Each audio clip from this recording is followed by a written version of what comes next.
कांग्रेस नेता राहुल गांधी ने जब से भारत जोड़ो यात्रा की है, उनका सियासी सफर कुछ अलग अंदाज में आगे बढ़ता दिखा है। किसानों के साथ किसान बनने वाले भी राहुल हैं, ट्रक ड्राइवरों से मुलाकात के दौरान ड्राइवर की भूमिका निभाने वाले भी राहुल हैं और रेलवे स्टेशन पर कुलियों से बातचीत के दौरान खुद कुली बनने वाले भी राहुल ही हैं। ये नजारा आप नहीं भूले होंगे। ये लोकसभा के समय से पहले के नजारे हैं। ये अंदाज, ये सियासत काफी कुछ बता रही है। इसके पीछे की मंशा साफ समझी जा सकती है। ऐसा नहीं है कि बिना किसी रणनीति के कांग्रेस नेता समाज के इन वर्गों से यूं मुलाकात कर रहे हैं या कर रहे थे। मौसम चुनावी है, आज दिल्ली में चुनाव है, ऐसे में हर दाव में सियासत की पूरी छाप भी दिखाई पड़ रही है। बात सबसे पहले राहुल गांधी के उस अवतार की करते जब वो कुली बने थे। कुली वाले अवतार को लेकर काफी चर्चा हुई थी। राहुल गांधी दिल्ली के आनंद विहार रेलवे स्टेशन पर पहुंच गए थे। वहां पर उन्होंने सिर्फ कुलियों से मुलाकात ही नहीं की थी, बल्कि उनकी तरफ से खुद भी एक कुली की भूमिका निभाई गई थी। उन्होंने बाकायदा कुली वाले लाल कपड़े पहने थे, सिर पर सामान उठाया और कुछ देर तक दूसरे कुली साथियों के साथ चलते भी रहे। इसके बाद राहुल गांधी उन कुलियों के बीच ही बैठ गए थे, उनसे लंबी बातचीत की, उनकी चुनौतियों के बारे में जाना और वहां से चल दिए। बड़ी बात यह है कि राहुल गांधी तमाम पीछे की राजनीति देखेंगे तो वो उस नैरेटिव को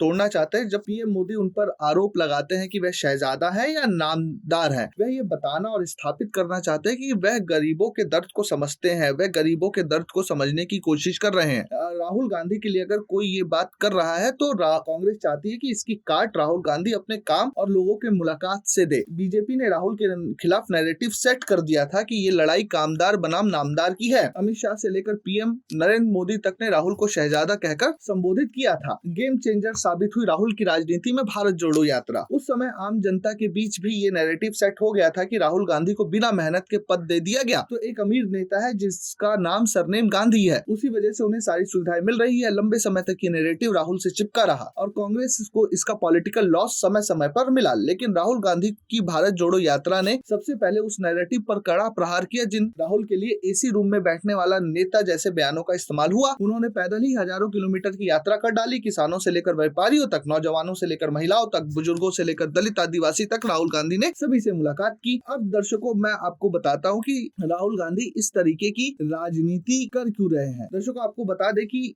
इस समय जब बीजेपी राष्ट्रवाद को लेकर हिंदुत्व तक की पिच पर जोरदार बैटिंग कर रही है तो उस बीच कांग्रेस को अपनी खुद की सियासी पिच तैयार करने की जरूरत पड़ गई है। कॉमन मैन वाली ये पिच देश की सबसे पुरानी पार्टी के लिए मुफीद साबित हो सकती है, क्योंकि ये वोट बैंक किसी जाति धर्म पर आधारित नहीं है। ये वोट बैंक कॉमन मैन का वोट बैंक है। तो ये बस उससे वोट करने वाले हैं जो उनके हक की बात करेगा। इन्हें ना राष्ट्रवाद के मुद्दों से ज्यादा फर्क पड़ता है और ना ही ये मंदिर मस्जिद वाले विवाद में फंसते हैं। ऐसे में बिना बीजेपी के नैरेटिव में फंसे अगर इस कॉमन मैन को अपने पाले में कर लिया गया तो कांग्रेस के लिए अच्छे दिन फिर से आ सकते हैं और राहुल गांधी उसी जुगत में लगे हैं। Bureau report, प्रजाहित।